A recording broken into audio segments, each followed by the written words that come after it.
Assalamualaikum warahmatullahi wabarakatuh. Selamat siang. Perkenalkan, saya Karin Kokomarin Putri Elizabeth Limbongan dengan NIM 471244043. Di sini saya akan menjelaskan tentang NAT atau Network Address Translation yang mempunyai tiga, yaitu static NAT, dynamic NAT, dan path. Secara umum, NAT itu mekanisme pada router atau perangkat jaringan yang berfungsi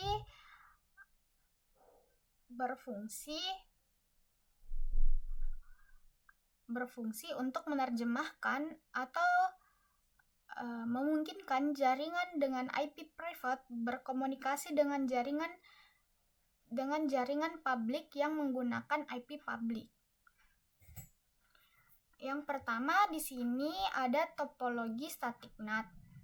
Static NAT sendiri itu metode NAT yang memetakan satu alamat IP private ke satu alamat IP publik secara tetap atau permanen. Jadi dia tidak bisa diubah. Seperti ini.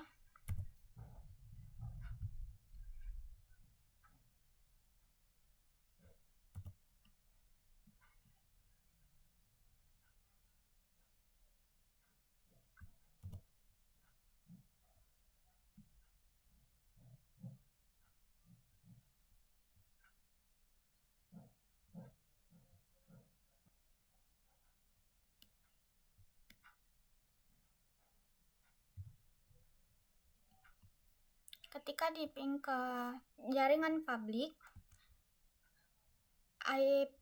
PC0 bisa karena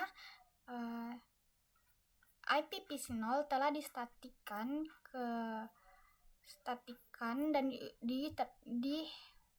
diterjemahkan oleh NAT menjadi IP publik.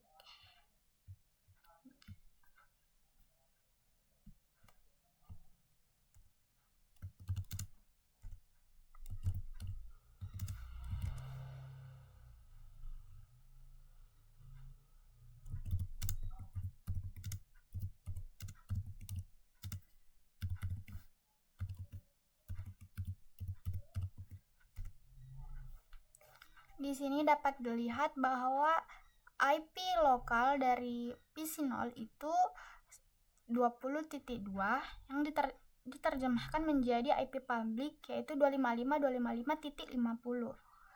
Jadi IP NAT itu hanya bisa memetakan satu alamat IP lokal menjadi satu alamat IP publik. Nah, kalau di PC1 itu tidak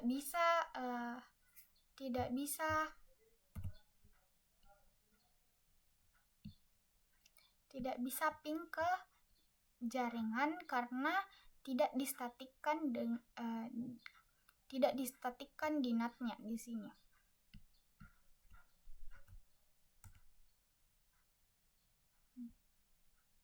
Yang terlihat di sini hanya PC1 saja, PC0 saja karena PC1 tidak distatikkan NAT-nya. Tidak distatikkan IP-nya di NAT.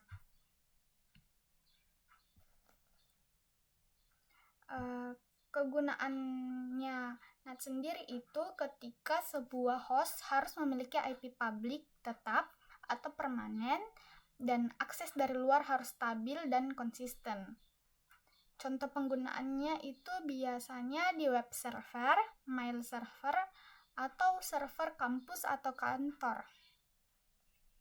Yang kedua itu ada dynamic NAT. Dynamic NAT ini metode NAT yang menerjemahkan IP private ke IP publik secara otomatis menggunakan sekumpulan IP publik atau NAT pool atau bisa dikatakan range IP yang dapat kita atur.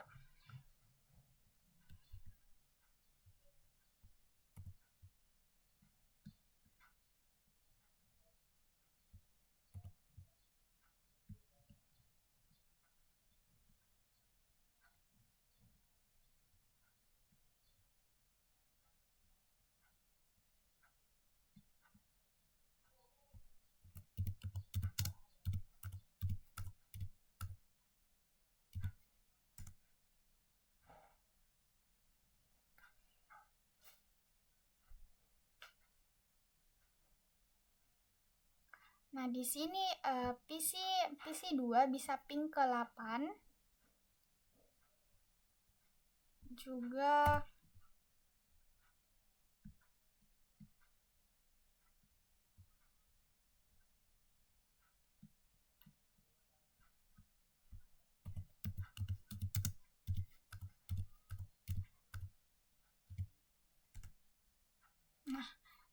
PC3 juga bisa berkomunikasi dengan IP publiknya.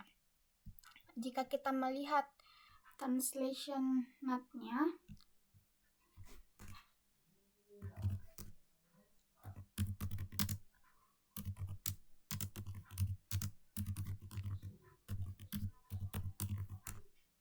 nah, maka di sini ada dua IP. Yang pertama itu 192.10.2 yang merupakan IP PC2 yang diterjemahkan menjadi 26.26.26.100. Begitu juga 3 yang diterjemahkan 26.26.101. Di mana ini pas saat saya mengdynamickan NAT-nya atau melakukan config NAT-nya, saya hanya menaruh range atau NAT pool dari 100 sampai 110.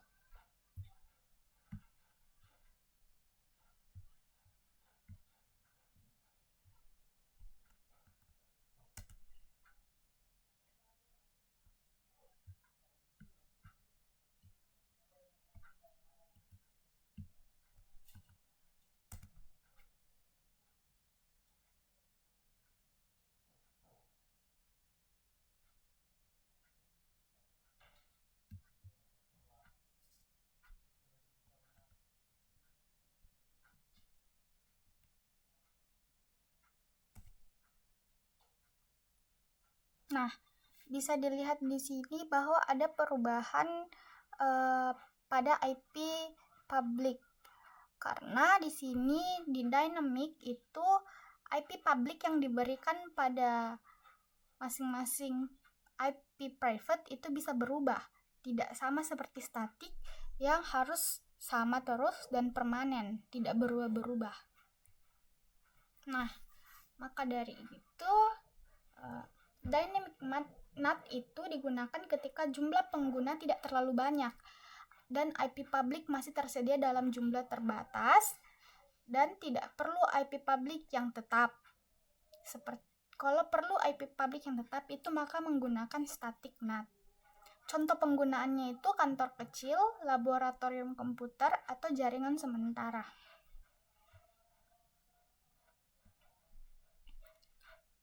Kemudian di topologi yang ketiga itu ada path atau port address translation atau NAT overload.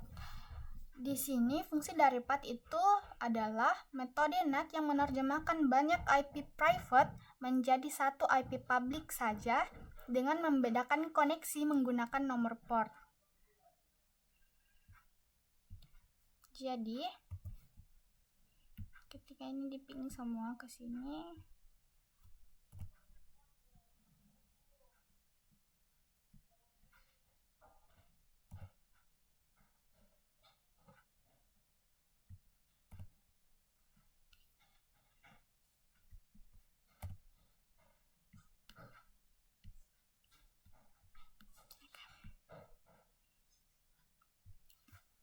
masing-masing PC mengping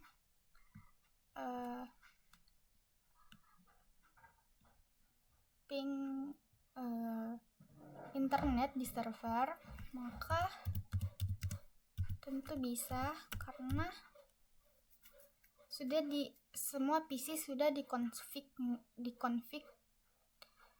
NAT sehingga bisa berkomunikasi dengan IP public.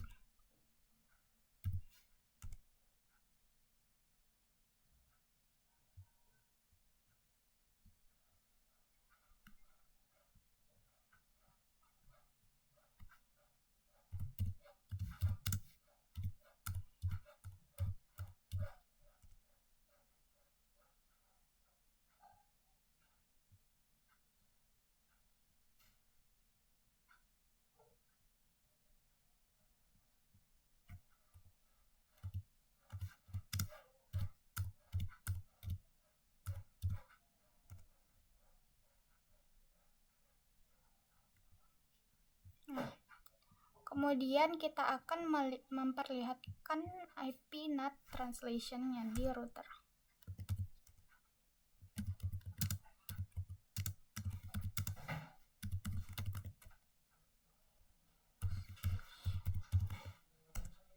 Nah, di sini dapat dilihat bedanya dia dengan dynamic itu dia menerjemahkan banyak IP private seperti 10.30, 10.40, dan 10.20 itu menjadi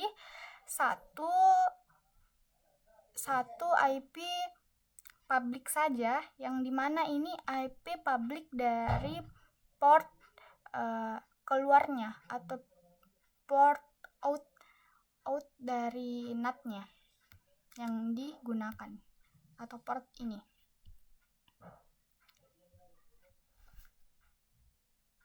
Sehingga PAT itu cocoknya digunakan ketika jumlah pengguna banyak, IP public sangat terbatas, dan sangat ingin efisiensi. PAT digunakan.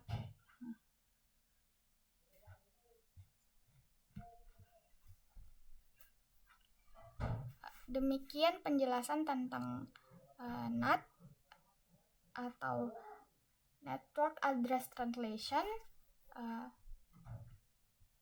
Sekian dan terima kasih.